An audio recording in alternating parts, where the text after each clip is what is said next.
Hello guys, mga igan, mga best friend, mga bossing. Kamusta po kayo? Magandang buhay po sa inyong lahat. Diyan po sa abroad, sa United States of America, Canada, Saudi Arabia, UAE, Singapore, Malaysia, at saan man po sulok ng mundo ay may Pilipino. Okay po, magandang buhay po sa inyong lahat. Tuloy na po tayo. Ito po ay natutungkol sa 1 piso, 2003, Republika ng Pilipinas. Medyo nakakuha tayo ng konting impormasyon.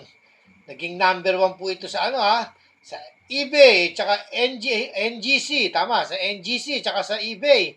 Naging number 1 po siya, bigla po siyang nagkaroon na po na siya ng value po siya ng NGC. Kaya pala medyo biglang tumaas ang nito ang bentahan nitong ganitong coins doon po sa eBay. 2003, non-magnetic. Hindi po na magnet non-magnetic po. Yung non-magnetic. Okay po, pupuntahan na po natin yung yung nakuha kong impormasyon. Ayan.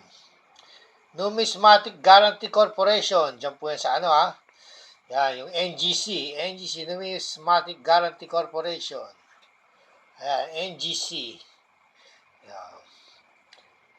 Ito ang kanyang, ito yung ating nakuha impormasyon. Bago lang labas to Ayan. 2003, non-magnetic piso. Shop now. Yan. Ayun, eBay yan. Find it on eBay. Shop now. Dollar sign. Ayun, 2011 Oh. Ayun po. Yung sa 63, ano siya, $10. Sa 65, $11. Bigla po siyang bigla siyang na-value kung saan naging mabili siya ro sa naging mabili siya sa doon sa malaking tindahan ng coins sa Amerika. Yung pong non-magnetic, naging favorite siya. Ayan 2003 non-magnetic piso, shop now. Ayan. Oh. Yung ibang mga kasama niya, $1, 1.80, 1.80, 1.80, 1.80, 1.80, 1.80, 1.80. Yung 2003, siyang naging number 1 siya. $11, $10, saka $11, 95, 96, 97, 98, 99, 2000, 2001, 2002. Pero may mga value rin yung yung 97 99 mula 1995 Pero mo, $1 na, $1, 1.80, 1.80. Halos may gitsandaan na. Dati, 0.25 cents lang yung ganyang niya $10, tsaka $11 para sa para sa 2003 non-magnetic.